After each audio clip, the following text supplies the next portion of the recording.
Hey, my friends! Whoa! We are living in crazy times. Who would have ever thought this would even be possible? Isn't this is crazy? Like, it's so unprecedented. If somebody told me this a month ago or a few weeks ago or years ago that something would happen that would shut down global travel and stores and schools and churches, and like countries would close their borders completely, I would have been like, no way, come on, we live in this time and era. No, it's not gonna happen. And here it is. We are living in the midst of like unprecedented history, you guys. This is crazy because the world has changed so much, and we're such a global community, and the world's so small now. And the way things spread, it's unreal. And every day getting more intense and more country closures, and the numbers are spiking. Wow. And so we're living in unique times, my friends, and that calls for unique perspectives and unique behaviors. And because of the intensity, we need to level up. And that's what we're going to talk about today. But whoa, what a time in history, and who knows what's coming. And so I want to just kind of help, get thinking through this, that we definitely do not want to go into panic mode. We want to go into preparation mode. And what we're going to talk about, we're going to dive into all that stuff, right? But we want to have this framework around what's possible here. And there for sure will be a significant economic impact, right? And especially for people who, are hourly wage earners and in certain jobs and things where they're just going to have to close their doors, right? And those people are going to be impacted a lot, and we want to step up and help.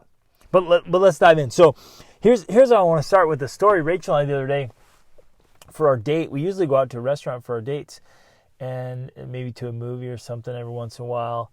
But we were like, nah, we're not going to a public place. We're really going to just kind of settle in. And here's why, my friends. Some of you still listening to this have not done the research yet. And maybe you're still where I was even just a few days ago. I was like, come on, people are overreacting a bit here. It's a little, come on, don't let fear and panic control your thinking. But then I did my homework. Rachel and I did our study and our homework.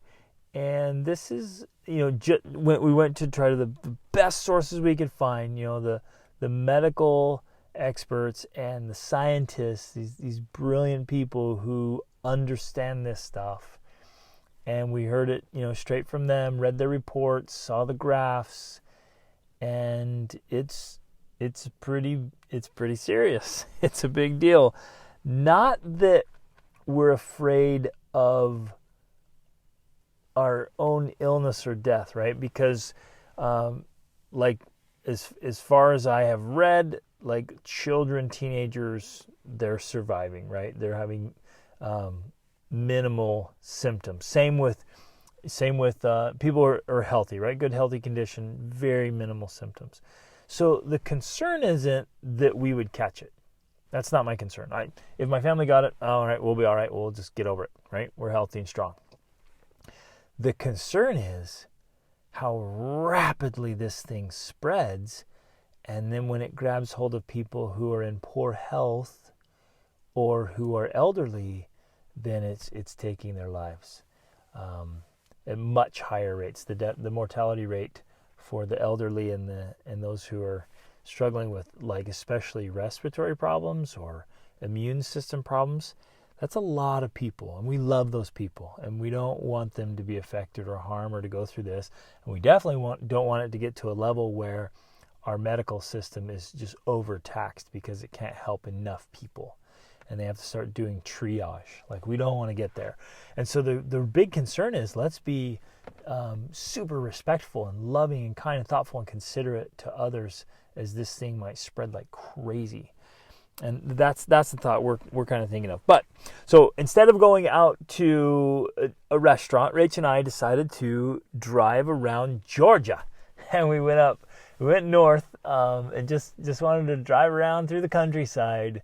And whoa, man, we were not expecting the cultural experience. Woo, it was something else.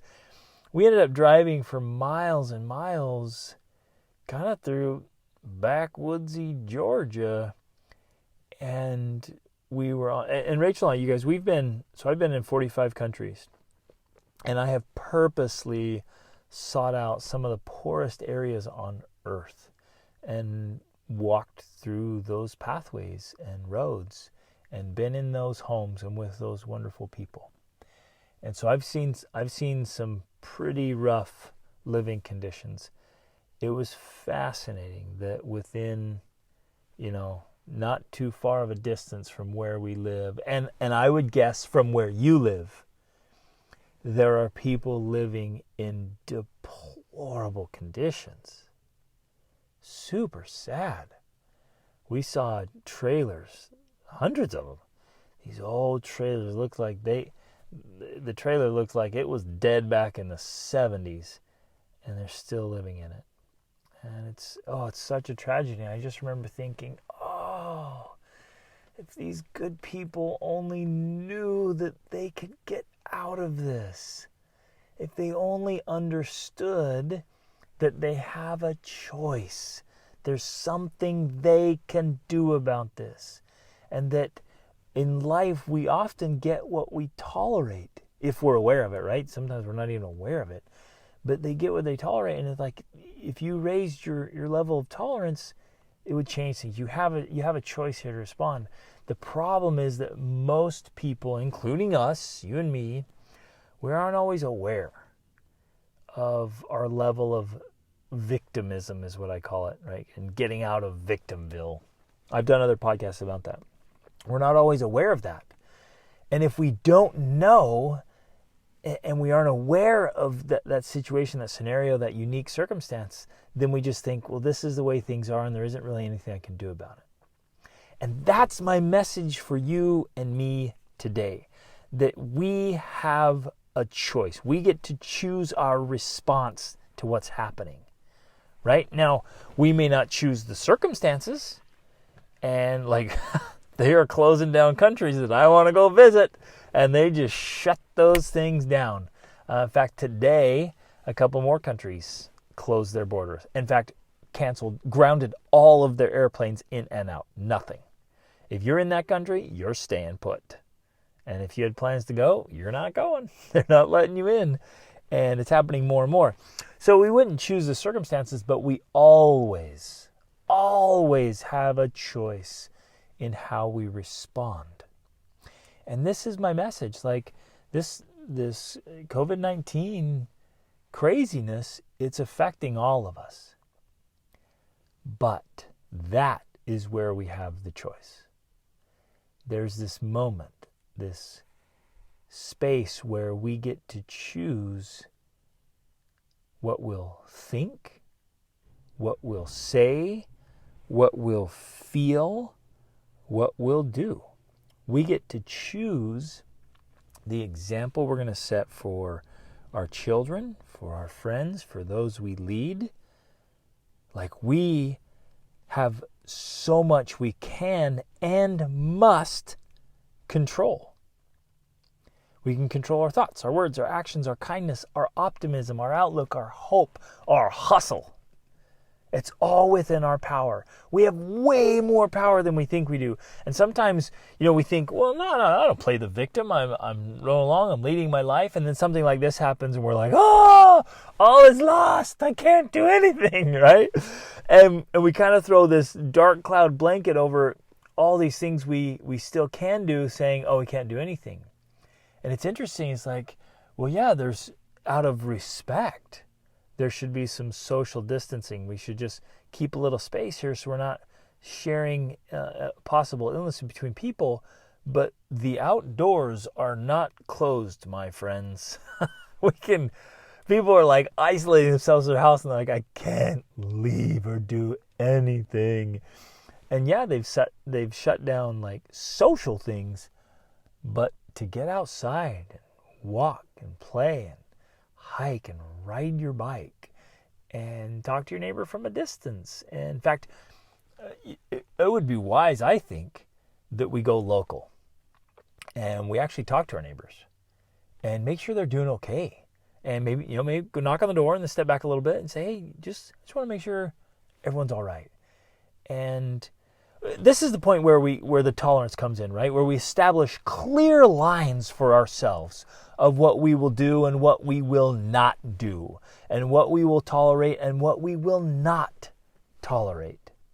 And mostly from ourselves, right? In our own homes, our own lives, where we set up these clear lines of like, you know what? I'm going to be calm in the chaos. That's something that we have control over. That's something we tolerate. Like, we won't tolerate. You can even say to yourself, self, I won't tolerate crazy thinking. I won't tolerate this fearful panic. It's unacceptable, right? Because we can choose to prepare instead of panic. We can choose to be calm in the chaos. And so even if everything else is chaotic and other people are hyping it up, you and I, we can choose to be steady and to be a source of strength and comfort to those around us who really need it. Right? And you and I, we can, and again, this is why I'm doing this podcast today. Again, those people I'm like, if they only knew, and I wanted to shout it to the whole world, if we only know, if we remember that we have way more power than we think, we can use this time as such an unbelievable opportunity to grow closer together as families. You know, all those things we told ourselves we couldn't get to because we didn't have the time. Now we have the time. Right? What about the projects we could do together? The songs we could learn and sing together. And the talks, the conversations, the connections. We can get in shape. We can learn languages. We can learn instruments. We can do some pretty epic stuff.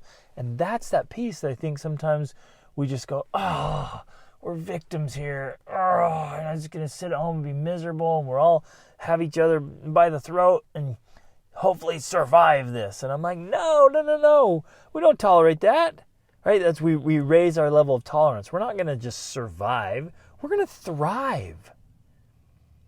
We're going to strive. And we're going to triumph because that's what heroes do. And we can each be the hero in our own story. And guess what? In every epic story, every hero has to face challenges and difficulties and things that test his or her limits. And so how will you choose to respond? Will you be abundant or scarce? Are you willing to share your toilet paper? Are you willing to share your toilet paper?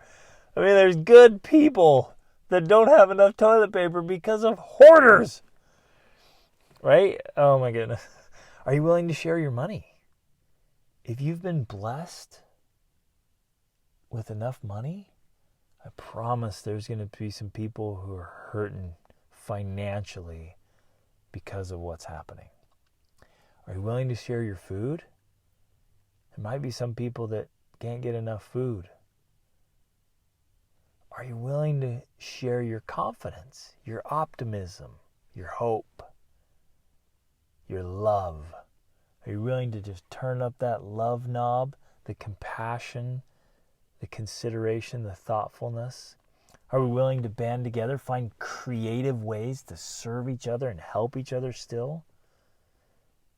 Well, we can do this safely. Or are we going to be scarce and and kind of pull back and shrink in and be fearful and almost, it's the fight or flight, right? We can get back where we're fearful and, tense, ready to fight. Or we can be abundant and peaceful and kind and thoughtful and considerate. That's another one. We can be thoughtful instead of fearful. Right? Instead of allowing our minds to just run wild with fears, putting our imagination to use for the wrong things. And we can be supportive and not selfish. And we can actually be certain in times of uncertainty. Oh, how about that one, huh? We can be certain in times of uncertainty. Well, what in the world can we be certain about, right? How in the world can we be supportive and thoughtful and abundant and prepared and certain and calm with all this craziness around? Well, I want to give a reminder here for you especially, and then set it up for your family. You guys, we have to be taking care of our wellness, like our holistic wellness. We got to take care of our bodies and our minds and our souls. Like, make that a gigantic priority, that no matter what happens, and I know schedules are thrown off, routines are thrown off, patterns are thrown off, all your plans are thrown off, all the things, for a lot of you, all the things you've been doing is all thrown off. So some of you used to go into work, now you're working from home or you're not working. Kids used to go to school, now the kids are at home, right? All these plans you had, done. Sports, done. Concerts, gatherings, dances, done. All this stuff, all these plans, the things that used to keep you busy and occupied have all been removed. So for a lot of you and a lot of good people, like, their whole lives have been thrown upside down. All the things they did on a regular basis are now undone. And that seems chaotic and crazy. And so what happens is, again, we play the victim, right? And this is where I just want to shout this. So please share this episode, share this message. Like, get it out there like, hey, no, you're not a victim. You still have tons of choice. But we have to know that. We have to know that somebody has to say, hey, no, you're not a victim here. You still choose. Otherwise, we just kind of slip into it and go, well, yeah, I was going to work and my kids are going to school, but now work and school's done. So we just sit here and like, oh, we're going crazy. And if we say, hey, well, no, but you still have a lot of things you can do, we all stop and go, oh, yeah. I can still have solid routines and rituals. I can still get up or make sure I get to bed on time. That's a gigantic one. I'm sure a lot of people are not doing. I got to have healthy habits or we will go crazy. I promise. Like, families will end up in battlegrounds. And the mental, emotional strain and stress and turmoil and frustration and tension is going to be off the charts unless we have these good habits and routines. So I can get to bed on time. I can sleep well. I can get up early. I can read books. I can pray, meditate, spend some time in sacred works. I can memorize, study languages, practice music. I can get great exercise. Make sure you are eating well, feeding your family well. When we're in clothes like this and we're not, most of us aren't getting enough movement, enough getting out. I mean, you got to get out and get vitamin D from the sunshine, my friends, and move your bodies and feed them well. Like, the last thing we want to do, which is ironic, when you go in the stores right now, like, the things that are cleared out are like the really unhealthy food. So people have locked themselves down, so they're not getting any vitamin D, they're not getting any movement or getting outside, they're not having enough social interaction, and they're eating tons of junk food and watching tons of TV and screen time. That is a recipe for disaster, my friends. Wow! There will be some consequences for that. There will be some fallout. It'll affect us. It can't not. I know it's a double negative, but it can't not. There's going to be consequences to that. So we have to move our bodies. We have to feed our bodies good stuff. We have to do those things. Every single day should find you listening to this podcast. Way to go. Woohoo! And reading great books. I have a whole recommended book list. If you need some books, I got hundreds of fantastic books that I could recommend right now. Read some great books. Watch some videos. Buy some courses. What a great time to work on your mastery, work on your skill set. Tomorrow morning we're doing another live training for the Freedom Income Mastermind. If you want to start a side hustle, side business you've thought about doing. Maybe you already have one, you want to grow it. Maybe this is the time to really focus in on parenting. Grab our parenting course. Or maybe this is the time to really dedicate some effort and focus on your marriage. Grab our marriage course. Or maybe this is the time to start coaching. Legit, maybe this is the time you're like, I'm busy here, busy there, I don't know about this. Now it's time to level up. To use this pause, this break, this pattern interrupter that we weren't expecting, that threw off our schedules and our plans. This is the time now to level up. This isn't where we sit back and suck our thumbs. This isn't where we hide in our security blankets or we throw pity parties because, the NBA and the PGA is canceled. This is where we double down. This is where we say, you know what? It's time to renew myself, to remake myself. It's time to bring out more of the best self that's in me that I've been kind of, maybe too busy to get to, too distracted to get to. The worst thing we want to do is go home and sedate ourselves with entertainment.